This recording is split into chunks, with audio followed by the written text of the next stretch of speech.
சத்தம் கேட்குதுன்னு போனோங்க. சத்தம் கேட்குது. என்ன சத்தம்ன்னு பார்த்தா, ஒரு தேங்காய் உழுந்துருந்தது. அந்த தேங்காவ எடுத்துக்கிட்டோம். பெருசா தாங்க இருக்குது ஆனா தேங்காய் அங்க பாருங்க. அது நெறையா இருக்குது ஆனா மரத்தில. ஆனா அது ஹைட்டா இருக்குதா, அதனால மேலே ஏற முடியல. அதனால என்ன பண்ணுறதுன்னா, அது அது முத்தி போய் எப்போனா ஒரு வாட்டி விழும். இந்த மாரி காற்று அடிச்சதுன்னா, மழை அடிச்சதுன்னா இந்த மாரி விழும். அதுக்கடுத்தது பார்த்தீங்கன்னா, மாங்காவும் இருக்குது. ஆனா மாங்காய் ஒரு மாங்காய் செங்காவாவும், பழமாவும் அப்படியே நடுத்தரமாவும் அந்த மாங்காய் இருந்தது. அப்படியே ஒரு 4, 5 மாங்காய் தொங்குது. அதில் ஒரு மாங்காய் விழுந்தது.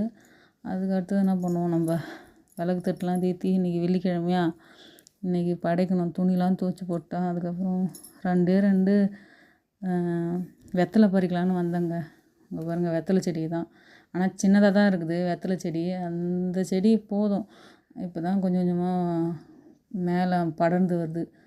நம்மளுக்கு இப்போதைக்கு தேவை ஒரு 2 வெத்தலை தான். வெள்ளிக்கிழமை பறிச்சிங்கன்னா போதும். அது இப்போ தான் கொஞ்சம் கொஞ்சமாக வளர்ந்து வருது. விளக்கு தட்டும் தீத்திட்டோம். இதுக்கப்புறம் என்ன பண்ணணும், படைக்கணும். அதை போய் கழுவி எடுத்துகிட்டு போயிடலாம் பாருங்க. ஆனால் அந்த அளவுக்குலாம் தூசு இல்லை, லைட்டாக தான் இருக்குது. ஆனால் கழுவி தானே நம்ம இது பண்ணணும். 2 வெத்தலை போதும். நீங்களாம் நிறையா வெத்தலை வச்சு படைப்பீங்க. நம்ம வீட்டிலே செடி இருக்கா, அதனால் 2 2 இன்றைக்கி அப்படியே படைக்க